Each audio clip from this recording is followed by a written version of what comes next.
una sa lahat, it's really hard for graduate students to set aside some time, especially kung synchronous or yung nakaset talaga na oras, especially if it's during the day or during work time or even weekends. But I guess siguro what we'll try to do is to really look for ways to really get their interest, kung ano yung talagang something that either would help them as students and also as professionals, para magkaroon sila ng interest to join in the activities or to contribute to the discussions, especially if it's kunwari about policies or about an announcement or an issue or something like that. We will try our best to look for ways to encourage them to voice out their opinion or their stand or their parang ideas dun sa certain issue or project or topic even na interesado sila.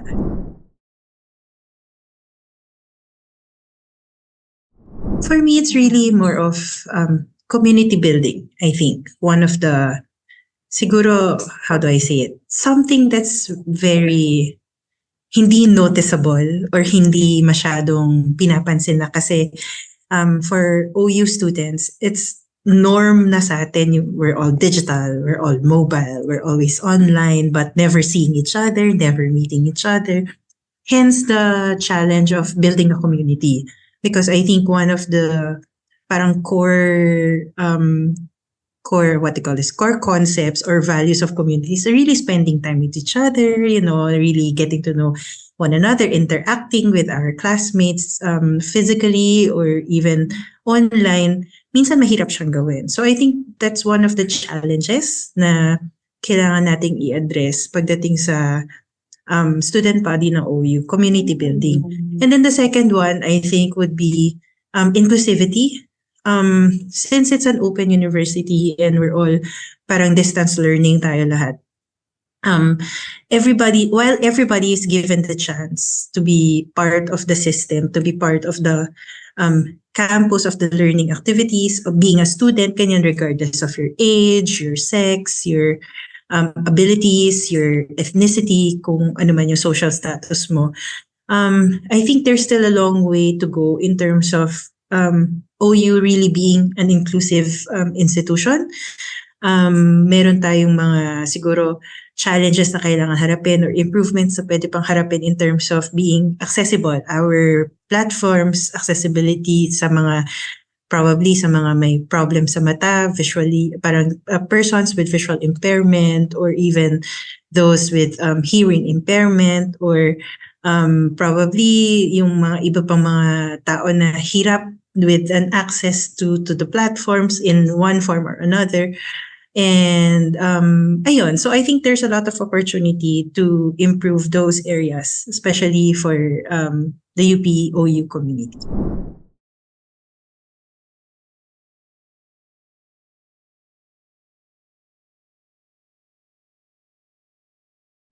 Well, merong mga low-hanging fruits, no? Especially, for example, awareness campaigns. Those are, I think, stuff or ideas or even executions that we can do. Aside from mga workshops, kanyan, training of trainers. There's one specific, what do you call this, plan of action na nilagay ko dun sa aking list, no, na which calls for a DEI na policy for UPOU to come up with its own diversity, equity, and inclusion policy, or to improve yung DEI na mga, what do you call this, initiatives natin sa campus. So that means we'll have to set up a lot of training, including all levels, na hindi lang student body but also administration, faculty and staff, even yung mga frontliners, those facing the what do you call this, the students and even the external na stakeholders. Parang we should all come up parang together, lahat tayo sama-sama, to come up with a diversity, equity, and inclusion policy that can what they call this, that can really strengthen yung mga benchmarks natin at saka yung ways of working natin. Dun sa DEI na yun, papasok na din dun yung hindi lang yung how do we interact or how do we improve the lives of students, even staff, even faculty with disabilities. And di lang yun, pati yung mga ano tawag dito, women, marginalized sectors, and also even yung sa gender, papasok na rin doon. Tingin ko papasok na rin doon lahat ng parang hindi siya separate in terms of upholding human rights, hindi rin siya separate in terms of protecting women and children against violence, hindi siya hiwalay from SOGI, hindi siya hiwalay from what you call this, from other economic factors. Parang ano na siya, all-encompassing na siya, or it will work together with other policies that are already in place in UPOU that are protecting human rights. So para lang ano siya, para siyang isa siya sa mga tingin ko makakatulong to what you call this, to benchmark and to also parang magbigay ng solid na foundation for the development of further programs that that furthers or that improves yung diversity and inclusion sa campus.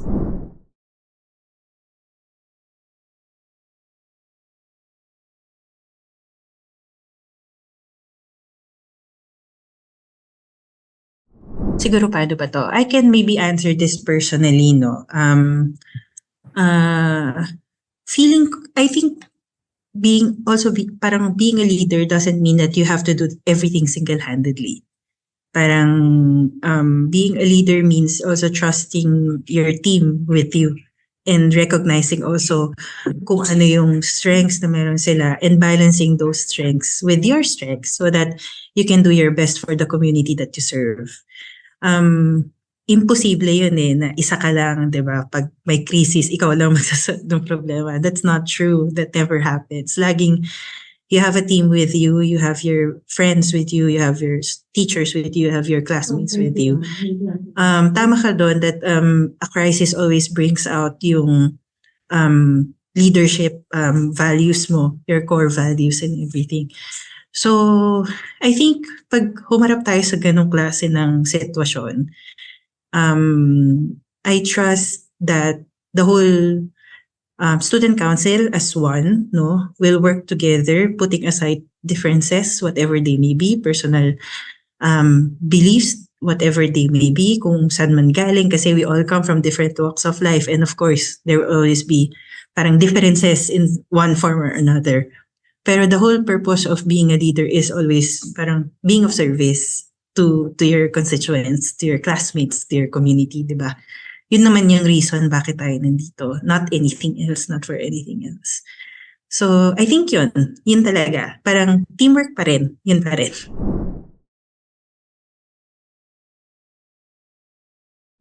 Humility, always.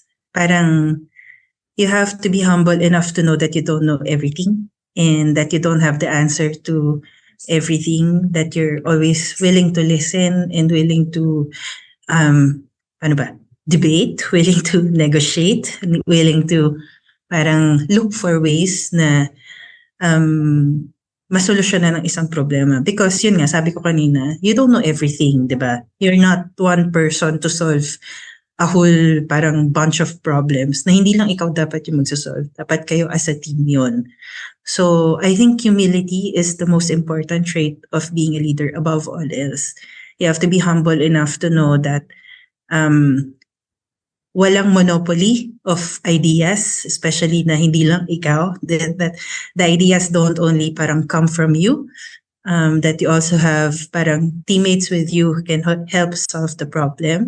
And humility also to admit na mali ka.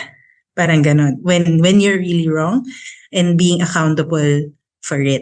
So, yun yung sagot ko doon.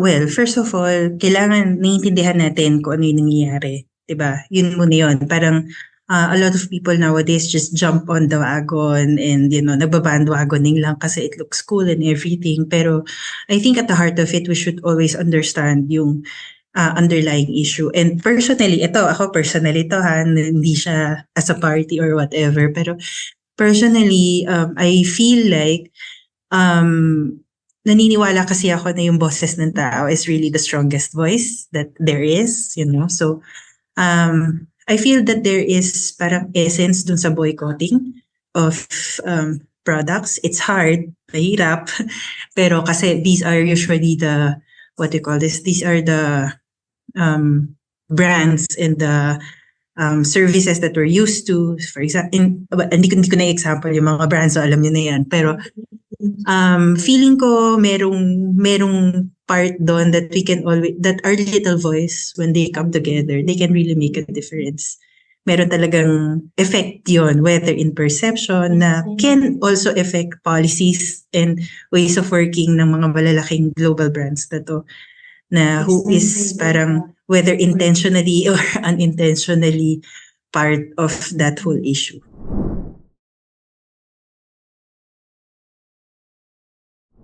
Ako, dun sa na yun is, it should never have happened. Whether or not it's, parang, of course, there's always, may excuse naman lagi yun na, lupa nila yun, whether or not may merong mga backstory na hindi natin alam, which may not be presented in the media. But at the end of the day, it's always protected. It's a protected site. It's a national treasure. It's environment. It's protecting the environment from being ano bang tawag doon? Ano ba English? Yung hindi mo siya itatouch, parang ganyan. Kasi nga, it's something that's parang heritage natin yun eh. So there are parts of our nature, or yun, katulad nun, yung Chocolate Hills, na may part naman yung Chocolate Hills that is open to the public, right? Yung tourist spot, yung ganun, na feeling ko that should have been enough already kung gusto nating parang i-promote yung tourist spot or yung Chocolate Hills, no? Hindi na dapat nagkaroon pa ng ganong klaseng resort dun sa area. And ayun nga, nakakatawa na lang yung mga memes minsan, sabi, buti sana kung Instagrammable or anything. Pero joking aside, right, it should never have happened. So, ayun.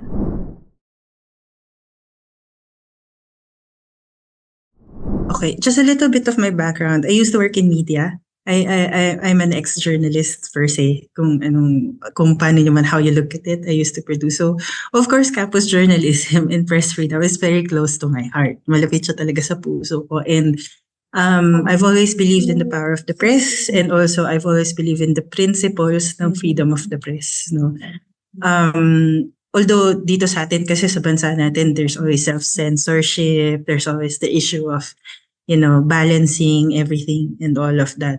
But at the very heart of journalism is always parang, anong tawag ito? Nandun yung values natin, correct? Yung, ano na ba yung mga, Diyos ko, ang tagal na kasi. Ano ba yung mga journalism values natin aside from that? Accuracy, diba?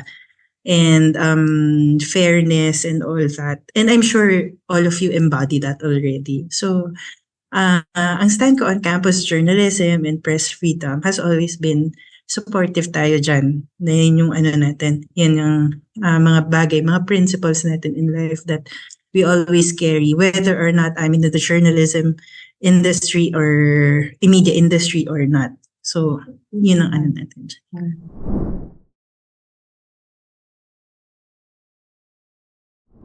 Ang hirap ng tanong. Sa lahat ng tanong, yung pinakamahirap, no? Ano ba yun? Legacy building. Ano ba? Siguro dun sa lives that I will touch upon, yung mga lives na ma-affect ko. I want to be remembered as someone who always parang tried her best, ganon, in whatever assignment, whatever responsibility that parang naibigay sa kanya or nabigay sa akin, gano'n. Kasi feeling ko naman whether or not you serve in the USC or you're just a student or you're a teammate, you're a groupmate, parang your peers or even yourself deserve your 100%. 'Di ba? Hindi pwedeng pwede na, parang gano'n. Hindi pwedeng nahirapan ka lang ng konti, susukuan mo na. So I think I want to be remembered as someone who really tried their best to contribute to whatever situation she's in, yung parang contribute positively, hindi naman yung somebody who drags everybody down. So I think that's the answer to that question.